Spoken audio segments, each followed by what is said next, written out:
Breaking news: the Dutch East Indian Company is establishing bases on the Pacific Islands. Let's go to Jordan to get more of the story. Thank you, Caitlin. I'm here in the heart of the Philippines in Oconee small town of Marawi. Hello, Mr. Santos. Glad you could be here with us. Hello, Jordan. Welcome to Mari. I'm glad you could come visit me. Oconee, how do you feel about the Dutch East India Company establishing bases on the islands that you live on? I've lived in Mari my whole life, and it has always been a peaceful place to live. But then the Dutch came here to start to kill off all our people and take our fields to grow their crops. I hate the Dutch taking our land, and this land that they are taking our crops, field, and making money off of them and not sharing. My friends in Burma are in the war with the British, resisting British rules while we are fighting the Dutch to fight for our rights. Thank you for your input, Mr. Santos. Now back to Caitlin at the news studio. Now, Sam in the Netherlands telling us about the Dutch East Indian Company going to the Spice Islands and making an act of control. Thank you, Caitlin. We're here with Dedrick Kopp in the heart of the Netherlands talking about the Dutch invading the Spice Islands and setting up bases in the Spice Island. Dedrick, what do you think about your country taking control of the Spice Islands? Well, Sam, I think it is a very good thing that my country is establishing bases on those islands because the natives do not need all that extra land.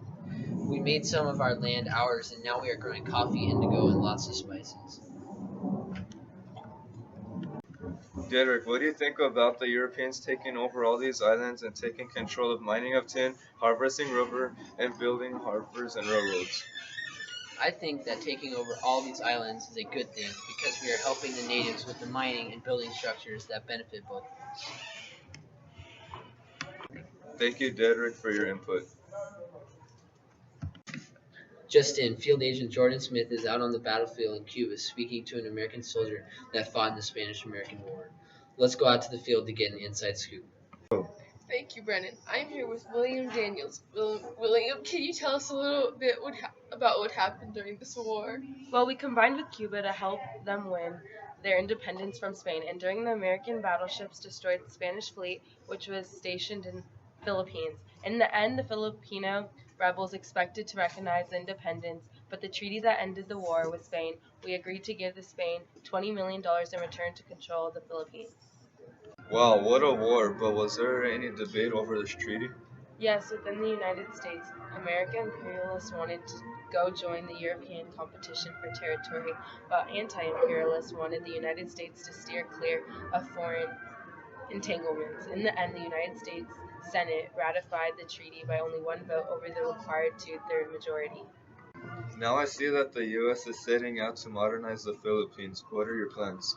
We are trying to improve the education, healthcare, economic reforms, and build dams, roads, railways, and ports. The United States also promised Filipinos a gradual transition to self-rule sometime in the future. Sounds like a good plan. Thank you for your time, William. Now back to Brendan in the studio. Now Caitlin talking to Cuban native Javier Ortiz about how he feels about the war and what is going on.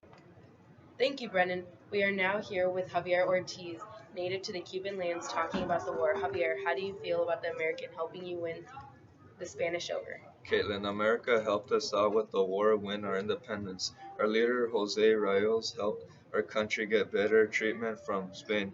Back in 1898, the war broke out and America came to help us. They helped destroy the Spanish fleet with their huge battleships, and when the war was over, they made a treaty. America paid $20 million to Spain for our country. America is one big hypocrite. Thank you, Javier, for your time. Now back to Brennan in the studio. Thank you, Caitlin. Earlier today, our field agent spoke to Hawaiian Queen Lulu Kulani. Let's take a look on what happened. Thank you, Brendan. We are here with the beautiful Hawaiian Queen on the island of Oahu. In 1893, America's growers have overthrown the Queen of Hawaii. Lulu Kilanu, tell us how you feel about this. Well, Anthony, the Americans coming into Hawaii has had a devastating effect on the people's agriculture. They are taking our sugar and other plants. They have been doing this for the past 45 years.